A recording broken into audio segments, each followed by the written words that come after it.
So, I was originally not going to make a video today, just wanted to enjoy my peace and quiet.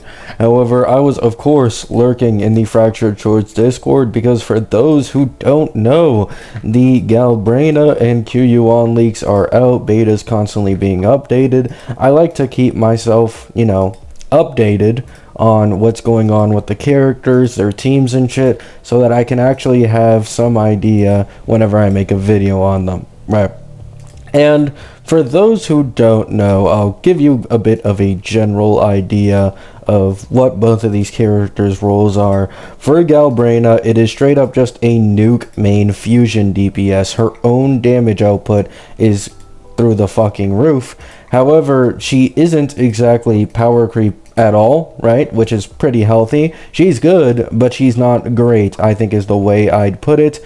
And her sequence investment also isn't that crazy, and her weapon's about 30% better than Static Mist, right? So honestly, Galbra is pretty much as normal of a character release as you can get in WoA. No power creep, not really stuck to like this hardcore niche team or niche teammate to get some good performance out of her. Doesn't have the insane 30+% signature jumps we've been getting lately. Probably the most balanced character I've seen in quite a while, right? However, Quuan, his value is a bit more iffy. It all depends on whether or not Kuro keeps releasing more echo skill damage dealers. However, Quuan is best in slot for both Prolova and as well as Galbra, right? Quuan is kinda a support role, right? I was about to say sub DPS support, but let's just say his damage is it's not even really damage. So he's mainly just there to be a massive support role. He gives 50% echo damage amp on his outro. I believe he gives like 30 more percent just damage bonus in his base kit for echo, and alongside this he as well gives a 30% crit damage buff team wide, right? So that's why he's so strong for both Canarella and Galbra, and he has multiple echo casts in his kit, which both help Galbra and of course also helps Prolova, right? Now, if you're asking me which team it is that he has the most value in, surprisingly, it's actually Prolova, and this is where I got the idea to make this video. Despite the fact that he is best in slot for Galbra and seemingly made to be best in slot with her, it's not only her. He actually is a bigger upgrade for Prolova over Roshia than he is in a Galbra team, because the truth is, even though Galbra appreciates more echo casts in her team, she can actually run mono fusion quite well because Quuan's damage is very kinda insignificant, while mono fusion can give some good buff still while doing noticeably more damage. And this allows mono fusion to be really close to her best in slot team, her hyper carry one, with what's it called? Quuan, right? It's to the point where I'm not even kidding.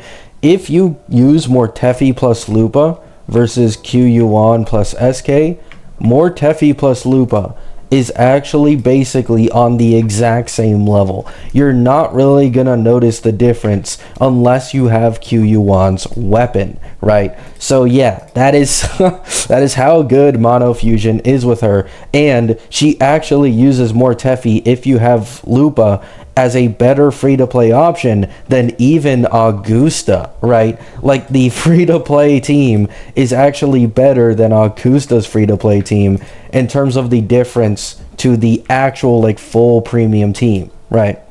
So this is where I kind of want to delve into the main topic of this video, which is Prolova is the Castorice of WoA, right? And this isn't meant to like specifically slander the game or anything, but this woman is legit her, right?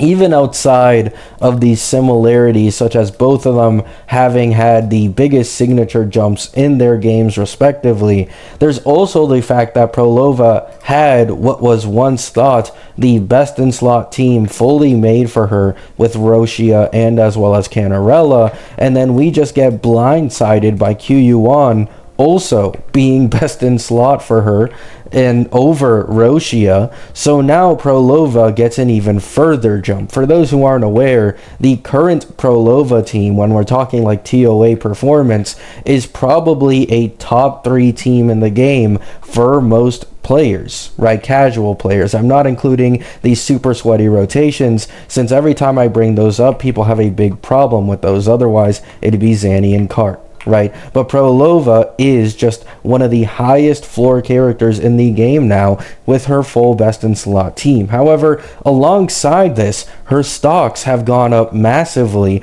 because of the Whimpering Waste difficulty spike. Now, for most people, Whimpering Waste is actually more difficult than TOA, at least until they add the 2 new hazard floors to it. So Prolova's value goes even higher because there's no one that can actually contend with her when it comes to performing well in Whimpering Waste, right?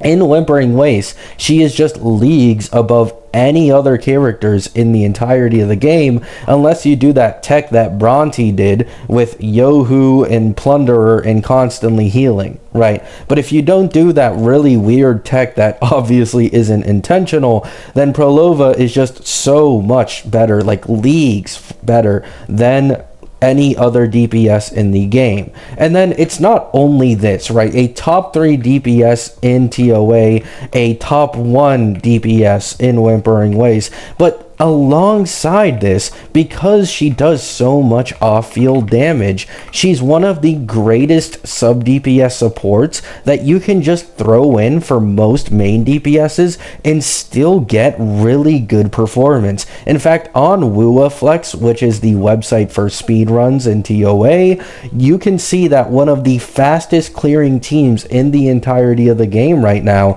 is a team using both Augusta and Prolova, which is insane, right? She's one of the strongest main DPSs in the entirety of the game when it comes to TOA. The strongest when it comes to Whimpering Waste, and one of the favorites to be a sub DPS support for most characters in this game. It's crazy the value that she has, that she brings to an account, and then they decided to buff her again with Quuan, right?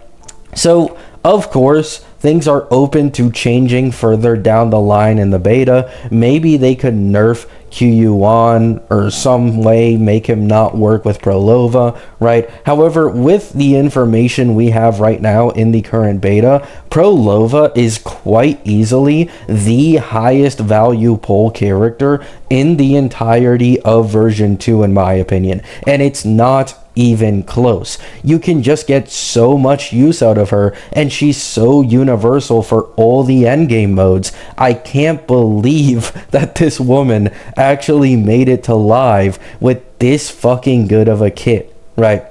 So let me know what you guys think down in the comments. I skipped Prolova, right? And it's going to be for a stupid reason that I'm sure many of you are going to make fun of me for. I simply didn't want to pull Canarella, right?